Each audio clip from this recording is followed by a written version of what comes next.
प्रदेश में अपना संगठन मजबूत करने में लगी कांग्रेस ने आज महंगाई के विरोध में एक साइकिल मोर्चा निकालकर यहाँ राजभवन आए और राजभवन में राज्यपाल को उन्होंने निवेदन दिया कि पेट्रोल डीजल की जो कीमतें बढ़ रही हैं उसे कम किया जाए और जो महंगाई बढ़ रही है उसे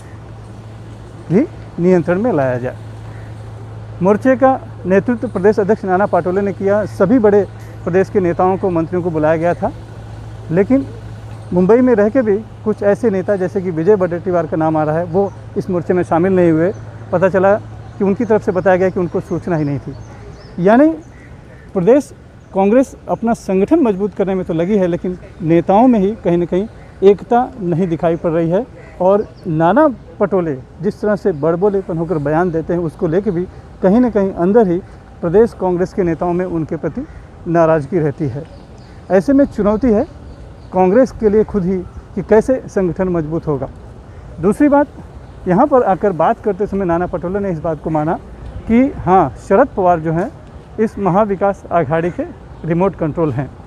ये सवाल पूछने पे कि इसका अर्थ बहुत ही कुछ अलग जाता है, तो उन्होंने साफ तौर पे कहा कि शरद पवार ने ही अहम भूमिका निभाई महाविकास आघाड़ी सरकार बनाने में और वो प्रदेश के, देश के बड़े नेता हैं, तो उनके मार्गदर्शन में सरकार चल रही है और इसमें कोई बुरी बात नहीं है। लेकिन उसी शरद पवार से मिलने के लिए अगर प्रदेश कांग्रेस के कुछ वरिष्ठ नेता जाते हैं, प्रदेश कांग्रेस के प्रभारी एच के पाटिल जाते हैं, तो अपने ही प्रदेश अध्यक्ष नाना पटोले को नहीं ले जाते हैं, ये एक बड़ी बात है। लेकिन इस बात को भी कहीं न कहीं जो प्रदेश के नेता हैं वो दरकिनार कर रहे हैं। लेकिन साफ दिख रहा है कि किस तरह से नाना पटोले जिस तरह से एक आक्रामक तेवर अपना रहे हैं, संघर्ष कर रहे हैं, उसको लेकर शायद कहीं न कहीं अंदर ही राजनीति है, नाराज़गी है। और ऐसा अगर होगा तो फिर प्रदेश कांग्रेस का संगठन कैसे बढ़ेगा, ये एक बड़ा सवाल है। चर्चा ये भी है कि जितने भी मंत्री हैं कांग्रेस के कोटे से, उन सभी मंत्रियों के कामों का अब समीक्षा की जाएगी और ऐसा माना जा रहा है कि कम से कम 2 से 3 ऐसे मंत्री हैं जिनका कि मंत्री पद जा सकता है, कुछ नए लोगों को मौका मिल सकता है। और उसमें एक बड़ा नाम जो आ रहा है उभर कर, वो खुद नाना पटोले का आ रहा है, जो कि विधानसभा अध्यक्ष से उससे इस्तीफा देकर उन्होंने संगठन को मजबूत करने के लिए प्रदेश कांग्रेस अध्यक्ष उन्हें बनाया गया। लेकिन अब वो लगता है कि इससे भी उनका मन उकता गया है और वो मंत्री बनने की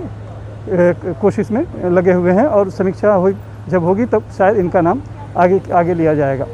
तो जब खुद वो एक मंत्री बनने की इच्छा में है और उनकी अपनी इच्छाओं का कोई अंत नहीं दिखाई पड़ रहा है और एक विषय पर या फिर एक पद पर जब स्थिर नहीं हो पा रहे हैं, तो फिर कैसे प्रदेश कांग्रेस, प्रदेश संगठन बढ़ेगा, ये बड़ा सवाल है। और इसी सब विरोधाभासों के बीच अगर कांग्रेस सोचती है कि वो इसी तरह से सड़कों पर आंदोलन करके अपनी पार्टी को बड़ा कर लेगी, कार्यकर्ताओं का मनोबल बढ़ा देगी, तो ये बहुत ही मुश्किल है उसके लिए, क्योंकि उसके लिए सभी पार्टी के नेताओं में एकता होनी चाहिए, कार्यक्रमों में निरंतरता दिखनी चाहिए। और दूसरी बात कि जो भी बयानबाजी कह रहे हैं, बयान दे रहे हैं, अपने बयानों पर टिकना चाहिए, न कि जैसा कि नाना पटोले के बारे में आजकल देखने को मिल रहा है कि वो कहते हैं जब मुद्दा बढ़ता है, विवाद बढ़ता है, तब वो पलट जाते हैं और पूरा का पूरा ठिकरा मीडिया के मत्थे मर जाते हैं। तो ये अगर यही चलता रहा तो इससे कार्यकर्ताओं का मनोबल नहीं बढ़ेगा, पार्टी कहीं बढ़ती नज़र नहीं आएगी, बल्कि मनोबल गिरेगा और संगठन शायद जो अभी भी महाराष्ट्र सरकारी में 3 नंबर की पार्टी मानी जाती है महाविकास आघाड़ी में, वो उसका कद वैसा ही बने रहेगा। क्योंकि जब सब कुछ शरद पवार ही तय करेंगे तो फिर कांग्रेस क्या करेगी। मुंबई से cameraman Praveen Hocha, Sunil Singh, NDTV India.